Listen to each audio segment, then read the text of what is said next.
Papers, please.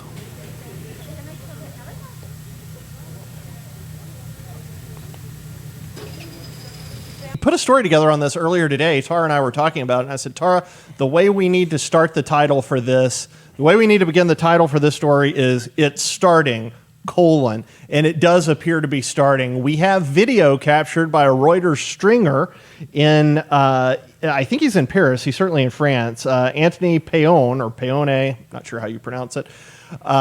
Sorry, Tony. But he got video of police officers beginning to interfere with diners, beginning to accost people and demand their COVID papers. We've got the video.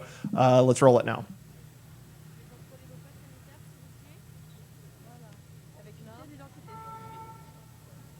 Papers, please.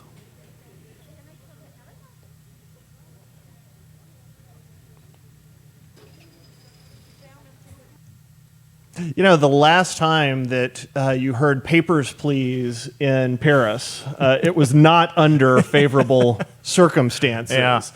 And the Parisians, the French in general, they are not having this. They have been revolting and rebelling for days and days over this. The idea of "papers, please," that phrase has always been used to describe totalitarian or authoritarian governments. That's what was used to describe experiences in the Soviet Union. That is not what's supposed to happen in Western democracies. But that is what has happened with COVID. Tara, I want to ask you, is COVID a dream come true for leftists trying to seize power? Oh, it's an absolute dream come true. This is the perfect opportunity for them to grandstand and do what they want because, as we know, the leftist platform for a really long time has been, we're the party of the people. We support everyone. Kumbaya. And then Republicans always got kind of the short end of the stick because they were saying, well, let's cut back on our spending. I don't think we can do that. That's probably not rational. Yeah, the responsible party. And now they get to claim the higher ground for responsibility of people's health and caring for people. And so when you have this top-down control of being like, oh, we care about grandma and your family, that's perfect for them because it requires no critical thinking whatsoever. Yeah.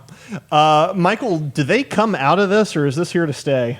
Oh, this is here to stay. Like there's in France, I mean, the way in France, maybe not, because the way they're protesting is extraordinary. Yeah, they're ticked off. They're really PO'd. And, you know, the government there was pressured into kind of pulling back their new law a little bit. The fines were reduced a little bit.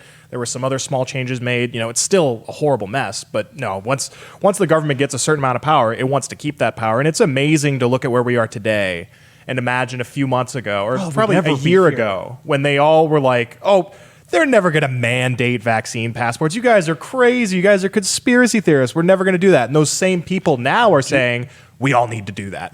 We need to mandate vaccine passports. Our predictions in the past about what the left was trying to do, at first, they were 50 years early.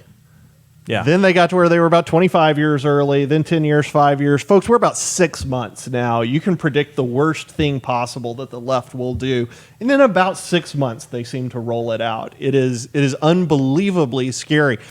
Tara and I were looking at Payon's tweets there. He was reporting the first fine for a violation of being out without your COVID papers in France. The first fine, I think, is under 100 euros.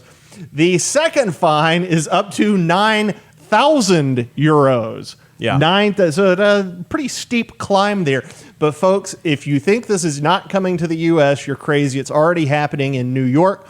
We've got a story we're working on right now about people rebelling in Great Britain. There was a mob that tried to take over a government broadcasting building who was ticked off about COVID lockdowns and restrictions.